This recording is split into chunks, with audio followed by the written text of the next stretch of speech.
Ole Miss head coach Lane Kiffin has been throwing a little bit of shade at Coach Jimbo Fisher in the Texas A&M Aggies. You are Locked On Aggies, your daily podcast on the Texas A&M Aggies, part of the Locked On Podcast Network, your team every day.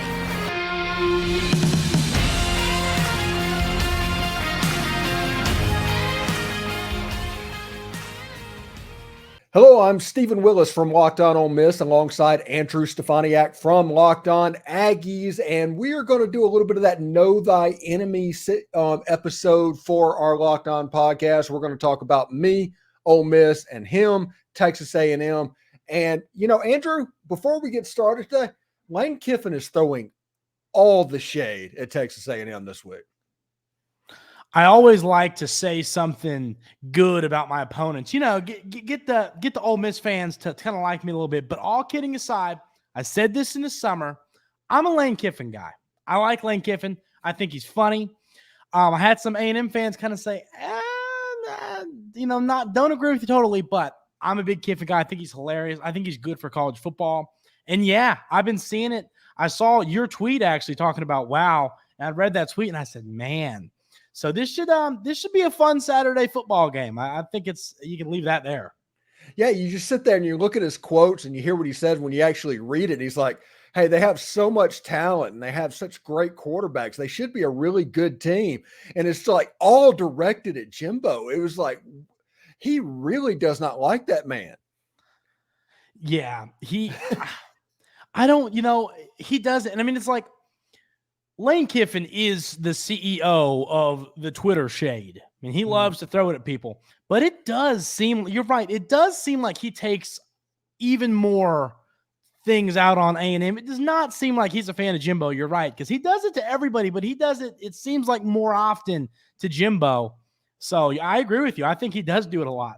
Yeah, like when he does it with Saban or Kirby and all that, it's all playful, it's tongue-in-cheek, but it feels like there's some venom there whenever Jimbo's involved. And I think it goes back to when A&M signed the $30 million class and sliced bread and all that, and Jimbo just decided to call Lane out specifically. Whenever that happened, I guess it got real.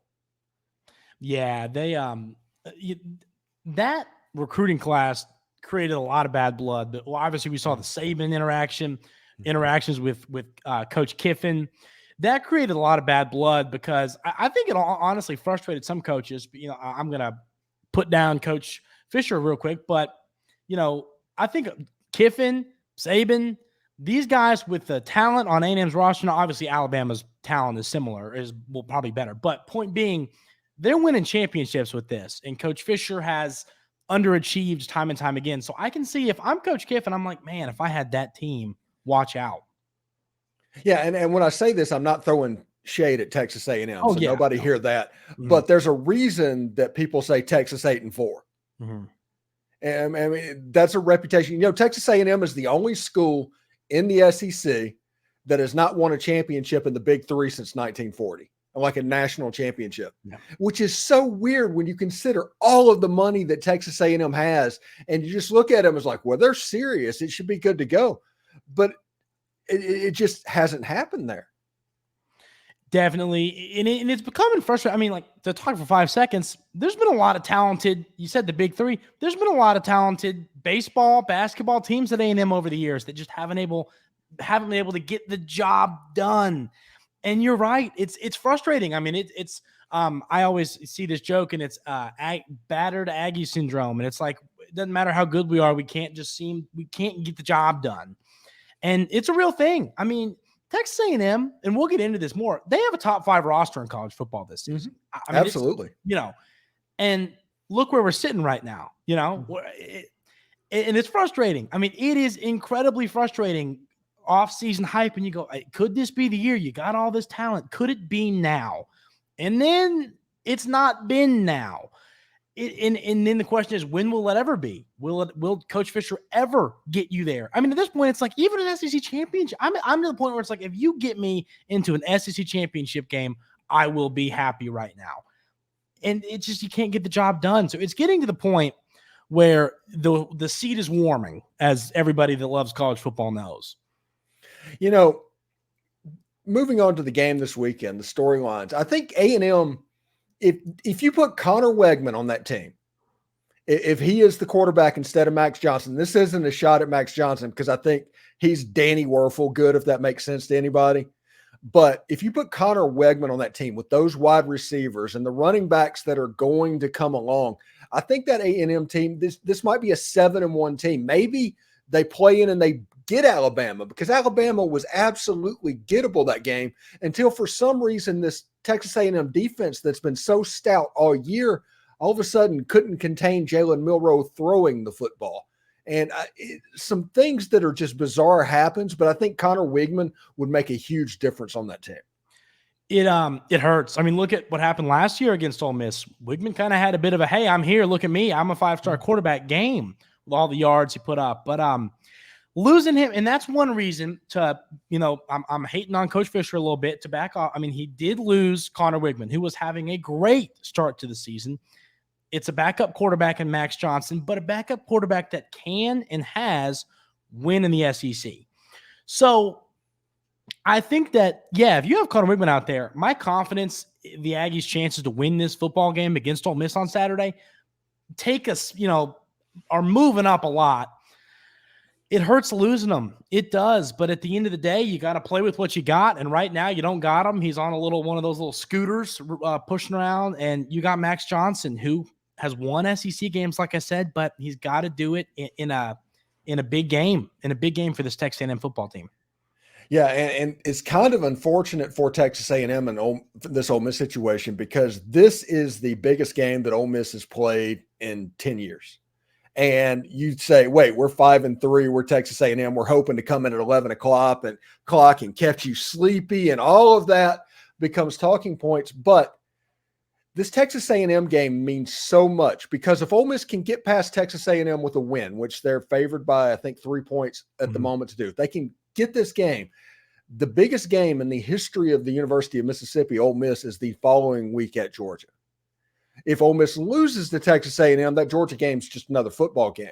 But with a win at Texas A&M, you're talking about an echelon level moving type of game for Ole Miss football, because Ole Miss is playing at that point to where if they get past A&M, they're playing Georgia. And if they can get past Georgia, they're probably going to win out and go to the playoff at that point.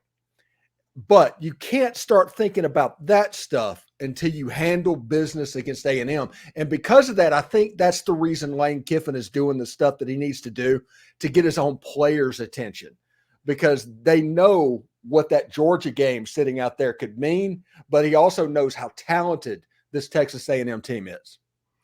Exactly. And I talked about it on my show, I think it was yesterday's show, talking about threw the word trap game out there. I don't want to do that to you Ole Miss fans. When you look at it, I look at a trap game as a game you're favored, and then when you have a big game coming up next, it leads to players kind of looking past it. But you're right. I think Coach Kiffin has done a good job making sure his team is focused in on Saturday and not looking ahead. Because like you said, if Ole Miss does not beat Texas A&M, that game loses pretty much all of its relevance. So I think you could still make the argument that it is a trap game, but I think the coaching staff for Ole Miss has done a good job keeping everybody locked in, eyes straight forward, looking at what you got coming up and not looking to the future. But Texas A&M, it's been made very clear that they want to play spoiler in this football game. So it's going to be a fun one, and it's just going to be a good football game on Saturday that both teams need desperately. Yeah, games like this is the reason that everybody has become college football fans to begin with. So enjoy this, people. Games like this doesn't happen very often. You could have Auburn versus Vanderbilt in November, and that's a completely different situation. When we come back, we are going to talk about which players are going to stand out and which players are going to be very important for the victory for their team. But first, I do want to let you know that today's show is brought to you by Prize Picks. Prize Picks is the largest daily fantasy platform in North America. We're the easiest and most exciting way to play daily fantasy sports. It's just you, versus the numbers. Instead of battling thousands of other players, including pros and sharks, you pick more or less than your 2 to 6 players' stat projections and watch the winnings roll in. With basketball season here, you can now pick combo projections across football and basketball from the Specials League. The league created specially for the combo projections that include 2 or more players from different sports or league. For example, you could have LeBron James and Travis Kelce at a 10.5 combo, a 3-point shots made and receptions. That's an absolutely nuts line that you can pick right here. Prize Picks is a really simple way to play. I can make my picks and submit them in less than 60 seconds. Click, you're done. So go to prizepicks.com/LockedOnCollege and use code LockedOnCollege for a first deposit matchup to $100. Again, go to prizepicks.com/LockedOnCollege and use code LockedOnCollege for a first deposit matchup to $100. Daily sports made easy. Also, college football season is here, and this season, Locked On is kicking up our coverage with Locked On College Football Kickoff. Live every Friday, Locked On will go live at 11 a.m. Eastern on every single Locked On College YouTube channel. College Football Kickoff Live will cover playoff implications, the conference rivalry games, and go in-depth like only Locked On can, including insight and analysis from our stable of Locked On College hosts covering their team every day. Find Locked On College Football Kickoff Live every Friday at 11 a.m. Eastern Time on any Locked On College Football or college YouTube channel. You won't want to miss it. So, Andrew, players for Texas A&M that absolutely have to stand out against Ole Miss. First, and this is going to be a boring answer, but it's Max Johnson. I talk about when you play the Ole Miss and the LSU teams of the world that love points, that score a lot of them, you can't rely on defense. I've talked about this week a lot, but maybe with your defense, you can slow Ole Miss's offense, but you are not going to stop it. So that means you're going to have to score points. And Max Johnson has got to show up. A lot of yards. I mean, I talk about Max Johnson kind of game managing and helping you win football games. I don't think you can game manage and win this game. You have to put up, I think, a 302 or 3 kind of stat line is what it's going to take from the Aggies quarterback. Another guy on offense is Evan Stewart, the wide receiver. I mean, he's just so talented. They haven't been feeding them as much as I would have liked. They haven't been getting the ball to him. Coach Petrino, the offensive coordinator, Bobby Petrino, has this saying. He says, feed the studs. That was their mantra heading into the season. They haven't been really feeding the studs. Evan Stewart hadn't had the year I've expected. You got to get him the football. Ainias Smith, also the other wide receiver, same thing there. Feed him a little bit. And then on defense, it is the guy that all Ole Miss fans need to be paying attention to this week, and that is Edgerrin Cooper. He has been an absolute menace this year, racking up sack after sack, tackle for loss after tackle for loss. Great football player, made himself a lot of money this year. He could be a guy that if he has a good game, Jackson Dart has nightmares about for weeks. So those are the guys that need to show up against Ole Miss if the Aggies want to have a shot in this football game. Yeah, and alternatively, I think that Ole Miss has a few players that they need to really take off as well. Cedric Johnson is going to be rushing on the blind side of Max Johnson. So Texas A&M at times this season has tried trouble blocking on the front. Him and Jared Ivey. Ole Miss is 4th in the nation in sacks in the NCAA this year. Texas A&M's number 1. So I've described this as a potentially front 7 game. And it's kind of a 1990s era SEC football game disguised as a 2020 spread offense SEC football game. And I think that this is going to have a relatively low score. So if you look at Cedric Johnson and Jared Ivey on the defensive front, offensively, Jackson Dart just needs to be Jackson Dart. He needs to make athletic plays against A&M in College Station. You know, they ran the ball pretty well. They had trouble throwing the ball that night, but it was Jackson Dart's legs that kind of unlocked that defense. And obviously, like Quinshon Judkins, A&M is going to be targeting him after what he did last year. All eyes will be on number 4. And then you have the wide receivers at Ole Miss, Trey Harris, who lined up against that cornerback that Jalen Milroe kind of took advantage of. I think that was DeBerry. I think they're going to try and get Trey Harris on him because Trey Harris is potentially the best wide receiver in the Southeastern Conference, but he just missed 3 games. So his numbers aren't what you would expect they would be. But you also have Jordan Watkins, who is going to be much more healthy in this game, and Dayton Wade as well. I talked about on my show this week that Ole Miss's wide receiver, they're going to line him up in a normal thing, and it's going to look like a spread offense that everybody has seen. But in a weird way, Dayton Wade and Jordan Watkins are almost functioning as dual slot receivers, like 2 Ainias Smiths on the field at the same time. And the formation-wise, it's going to look one way, but they're pretty creative with doing that. Ole Miss is the only team in the SEC with 3 receivers over 500-yard receiving. So Lane Kiffin is known, like Amari Cooper and players like that, like just building up stats, feeding the studs, like you said. Because of injuries and everything else, the studs have changed. And now Ole Miss has 4 players that can legitimately hurt you. But, I mean, it could be interesting. Now, what I'm worried about, the thing that I'm worried about, it just feels like this could be an Ainias Smith game. It just genuinely feels like Max Johnson, him kind of gets up. It's going to be important for John Saunders to lock up. He's the slot corner, essentially. But I think you need to take away the Texas A&M running game, which hasn't been great, but it has been used. But you also need to have just that corner, that eye on Ainias Smith, because if you can take him away, you have a chance to do all right against the other receivers, because that's an extremely talented unit and probably the most talented unit Ole Miss has faced outside of LSU. Yeah, talking about Ainias Smith, he can beat you lots of ways.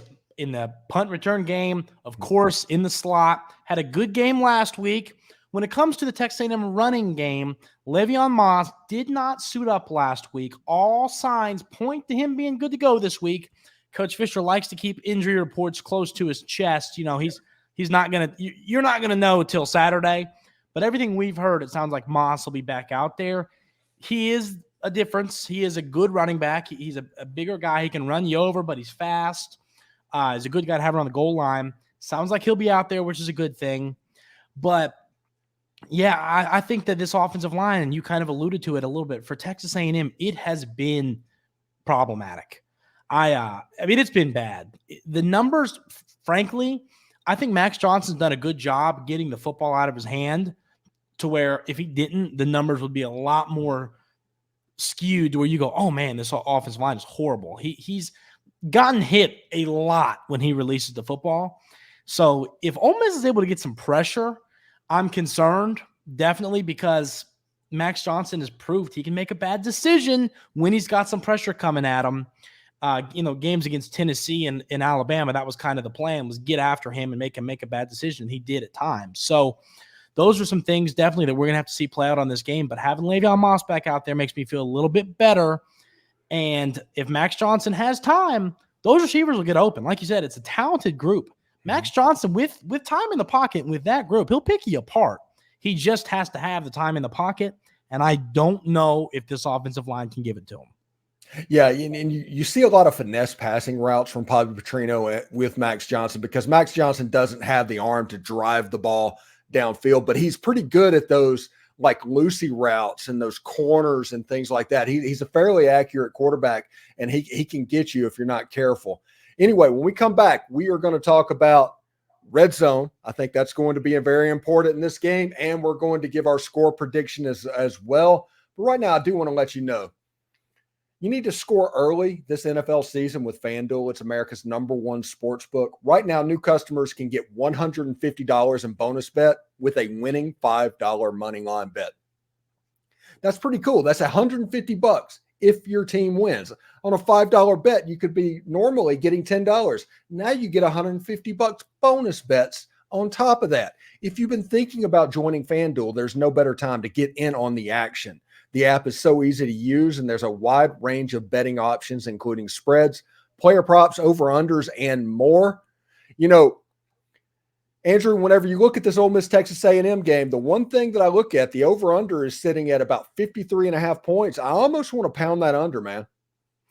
I don't disagree with you.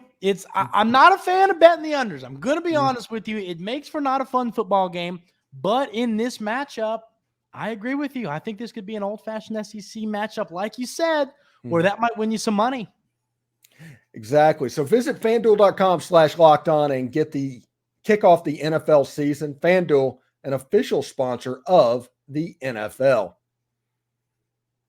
Also, I do want to let everybody know that the Rebels play the Texas A&M Aggies at Saturday at 11 a.m. East or Central Time. And whether you are a Texas A&M fan or an Ole Miss fan, you can hear from your team's home team broadcast. Catch every play with SiriusXM on channel 190 for Ole Miss or channel 207 for Texas A&M, or on the SXM app, searching Ole Miss Rebels or Texas A&M Aggies. I don't know if Texas Aggies will quite work, but you could probably try searching that as well. So, Andrew, red zone. Ole Miss has struggled at times in the red zone. A&M's defense is really good. Ole Miss has been pretty good in the red zone, and Texas A&M has had trouble scoring the ball at times. I think this is a major key in this football game. What say you, man? I've talked about it time and time again, not just for this matchup, but this season as a whole. And Coach Fisher, too, he's beating the drum on this. You got to have 7, not 3. And at times, it's been a lot. You get there, and then you stall out. And I talked about it. 3 points is not going to beat Lane Kiffin and the Ole Miss Rebels. It's not. I'm saying getting 3 instead of 7. You got to score touchdowns. If you want to go on the road, win this football game, sneak up on some people playing an early game, you got to score touchdowns. You're not going to do it with 3 points. And you're right. On the offensive side of things, it has been a struggle. That's got to be better against Ole Miss. If you don't score touchdowns, I don't know how you win it. We need to see it play out on Saturday, or it could be a long day for Aggie fans. Yeah, the same thing goes. Ole Miss ran a set against Vanderbilt. Now, I'm almost convinced that it was just to be put on film, so A&M had to prepare for it. But they had J.J. Pegues, who was a defensive tackle, and the Wildcat. They had Spencer Sanders, the backup quarterback, out as a slot receiver, and a whole bunch of stuff is going on. And actually, Ole Miss scored a touchdown on that play, but it was ruled a little bit short. I think that you can see that the emphasis is going to be there. And my concern, and it's just my concern, I don't see warning signs that it's happening, is that as this game gets closer and as Texas A&M and Georgia gets close to the end of the season, will Ole Miss continue to play loose? Because they've been a very loose team all year. Or are they going to tighten up as it gets nervous? And I think that it's good that this Ole Miss Texas A&M game's at 11 a.m. because if it was at 7 a.m. and the Alabama LSU game was at 11 a.m. and LSU won that game, I think there's a chance that Ole Miss kind of tightened up. But Ole Miss just gets to play this game as normal. But that is the conversation we're going to start having on this side of the river. Yeah, that's definitely – what's funny? I've had the same conversation. I've heard coaches say it time and time again. I get what you're saying. It's a great point that you want to be done before they can see the score to that game. But coaches always say they don't like playing the 11 or the noon game, wherever time zone you're in, because it kind of – I talked about Ole Miss. What's Ole Miss known for? Tailgating. It's hard to get up and pound them early in the morning. It's hard to I believe in the Ole Miss fan base to be able to do that easily. But – the atmosphere at noon, at 11, is just not what it's going to be at 7 o'clock, 6 o'clock, like I said, based on your time zone. It's just how it is. Coaches like playing away games against ranked opponents early because it kind of – I've said you can just kind of sneak in, sneak out, and people go, what happened? I think that – so I'm happy. Frankly, it's an early game just because of that. You don't have this crazy environment that you might have if it was a late game. But that's a great point you make because a team playing tight is not a good thing. I think Coach Kiffin, though, frankly, I think just the way he carries himself, the way he handles his business might help this team stay loose. He's just a loose guy. You'll never see Coach Kiffin kind of tighten up, and I think that's going to help Ole Miss down the road. But yeah, I think we're both happy. It's an early game for different reasons, but I think they're both solid reasons, and we'll see what side it works out for. One benefit for you is you are going to get to see the Ole Miss Realtree helmets. This is the game that they're going to break out for that, it looks like. That's the big rumor. So it's going to be the fishing camo helmet, basically the color of your hat. Oh, the one that's like a little blue and white, but it's like camo? Yeah. Right behind you. I love that helmet. Yes. Yeah. I love that helmet. Yeah, so it's going to be that, the powder blue jersey, the white pants. We wore that against Kentucky last season. Mm-hmm. And I think personally that Ole Miss is going to wear the Realtree helmet for that one, and they're also going to wear it at Georgia with their road strip all white. That would be awesome with the all white. So that's what I think they're going to do. Anyway, Andrew, let's look at predictions for this game. What have you got? I'll tell you one thing. I want you to give me. I want to ask you one thing first, and you give me a real quick answer before I get into mine. Why is this line 3 points? I want to hear your thoughts in favor of Ole Miss. Because somebody put a ton of money in a single bet on Texas A&M, and they tried to even out the money.